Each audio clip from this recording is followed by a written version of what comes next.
Hello everyone, myself Himani Goyal. I am Masters in Organic Chemistry and Bachelor of Education. I have 5 years of teaching experience as a science teacher and a chemistry lecturer. I am living in Karnal, Sector 7, State, Haryana. And about teaching, I am very fond of teaching. Teaching is my passion. Thank you. That's all about my introduction. Now, I am going to start with my topic, that is metals and non-metals. We know matter. What is matter? Matter is something that occupies space and has mass. And in our surroundings, we are bound with lots of materials. Now, these materials are composed of some chemical substances. In chemistry, we have total 120 elements, and everything that exists is made from these 120 elements. So, on the basis of these 120 elements are categorized under metals and non-metals.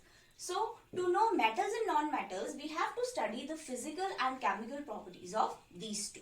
Now, we'll discuss about the physical properties. Physical.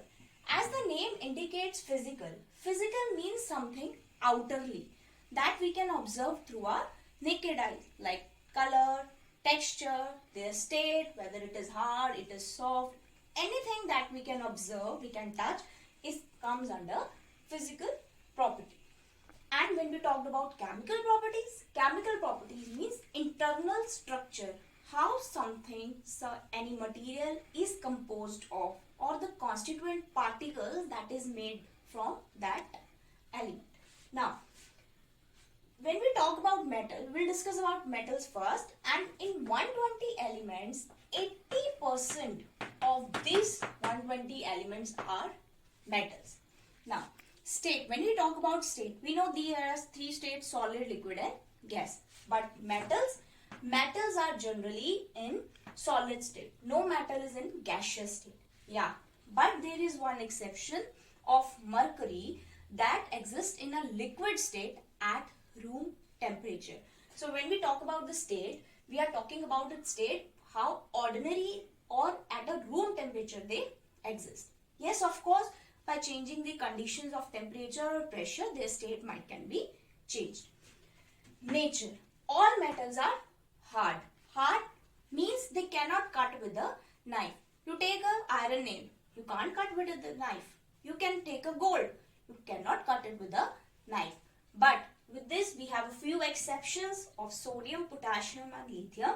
These are also metals, but they can be cut with a knife. Another property is lustrous. Lustrous means shiny. All metals are shiny in nature. You can observe, like, this is aluminium. This is aluminium. This is shiny in nature.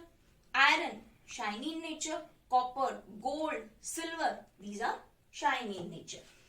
Another property is malleable. Malleable means these metals can be beaten into thin sheets. You can take an iron block, beat it with a hammer 4-5 times. It can be spread like a sheets. That's why these are used in construction of buildings, construction of bridges and etc. etc. Another property is ductile. Ductile means they can be drawn into wires. Drawn means stretched into wires. You see the copper wire, that is of reddish brown color. Aluminium wire, silver color. Another property is sonorous. As for sonorous, as for sound producing. So metals are sound producing. You can just beat some aluminium, iron, any material with a hammer, it will produce a sound. Another property is the metals are always good conductor of heat and electricity, with a few exception of lead and mercury.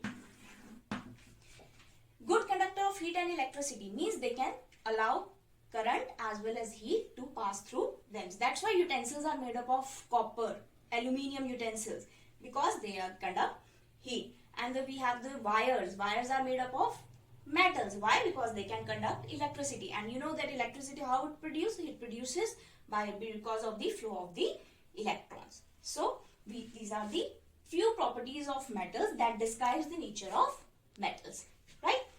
And when when we talked about chemical properties, chemical means internally. So the chemical properties of metals are those, the metals, the substances which can donate the electrons, those elements, those substances are considered as metals.